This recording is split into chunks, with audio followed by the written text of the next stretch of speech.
Building করে লেগেছে।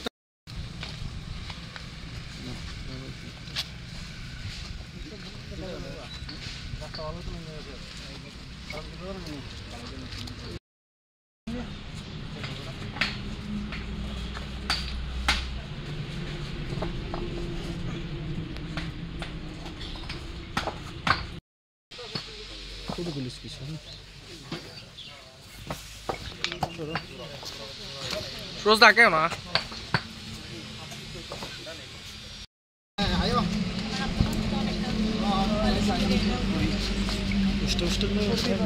ओ ये तो सर छोड़ देख कॉफी दिया है देख कॉफी नहीं देगा यार लालू ऐसे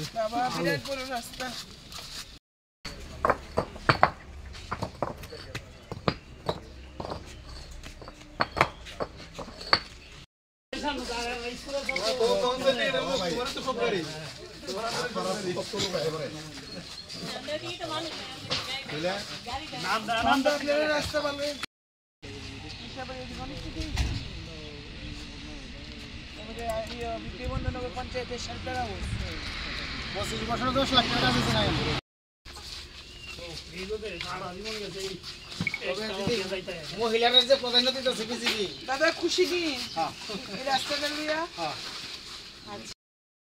কথাটি এর আগে কি রাস্তা আসলো এটা চলি রাস্তা কত জায়গা কাটে বাকিটা কাঁচা আছে বাকিটা কাঁচা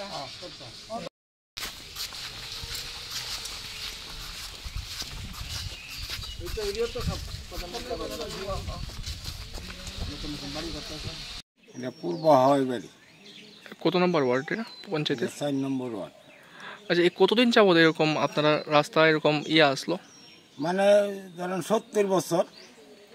আচ্ছা আমরা জন্মের আগে থেকেই রাস্তা ছিল এটা, কিন্তু এখন প্রথমবার কাজ হয়েছে বিজেপি সরকার আসাতে। আমরা এই ব্যাপারে খুব খুশি। আগে কি রাস্তা ছিল এটা?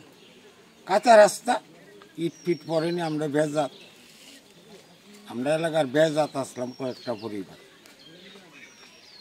আর এখন মানে আপনারা যে ইয়ে করছে কি রাস্তা বানাইছে এটা? এটা তো হাই ফাই রাস্তা, এরকম রাস্তা তো শহরে হয় না। গ্রামে যে সুন্দর রাস্তা করা হয়েছে খুব ভালো। আমরা এই ব্যাপারে এলাকাবাসী সবাই খুশি, এতে আর বলার কিছু থাকে না। অসংখ্য ধন্যবাদ ওনাকে, এই যে কাজটা করছে আমাদের। ছাত্রছাত্রী আসা যাওয়া করে এটা দিয়ে। কাকে ধন্যবাদ জানাইতেছেন? কল্যাণী সাহারাইকে।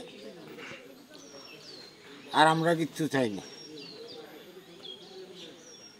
30 বছর কেন, মানে স্বাধীনতার এত বছর পরেও হাওয়াইবাড়ি পঞ্চায়েতের এই 4 নম্বর ওয়ার্ডের রাস্তাটা কোনো সরকারের আমলে এই রাস্তাটা করে উঠতে পারেনি জনসাধারণের সুবিধার্থে। রাস্তা ছিল, কিন্তু এখানে তুচিন্ডায় হাই স্কুল রয়েছে, আনন্দমার্গ স্কুল রয়েছে, কিন্তু ছাত্রছাত্রীরা সেদিক দিয়ে যাতায়াত করতে পারতো না। বর্ষাকালে তো খুবই কঠিন ছিল। বর্তমানে আমরা এই রাস্তাটা স্যাংশন করে রাস্তার কাজ প্রায় শেষের পথে।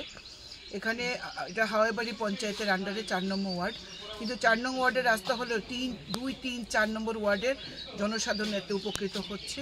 এটা এমজেএন রেগা থেকে এই ফান্ড দেওয়া হয়েছে প্রায় 31,81,81,000 সামথিং, মানে 32 লক্ষ টাকার খরচা করে এই রাস্তা নির্মাণ করা হয়েছে।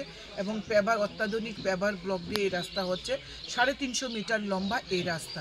এতে করে এলাকার মানুষ আজকে অত্যন্ত খুশি, এবং তারাই আমাকে ডেকেছেন যে এত সুন্দর রাস্তা এই সরকার, বর্তমান রাজ্য সরকার দিয়েছে, রাস্তাটা যেন আমি একবার দেখতে আসি। আমি এলাম, এলাকাবাসী খুব খুশি, প্রধান উপপ্রধান মেম্বারও অত্যন্ত খুশি। তো আজকে সবার সাথে এই খুশিটা আমরা ভাগ করতে এই রাস্তা পরিদর্শনে বেরিয়েছি। খুব সুন্দর রাস্তা হয়েছে, গুণগত মানও যথেষ্ট ভালো। আমি ডিএমকে আমি আন্তরিক ধন্যবাদ জানাই, আরডিকে আন্তরিক ধন্যবাদ জানাই, অবশ্যই রাজ্য সরকারকে।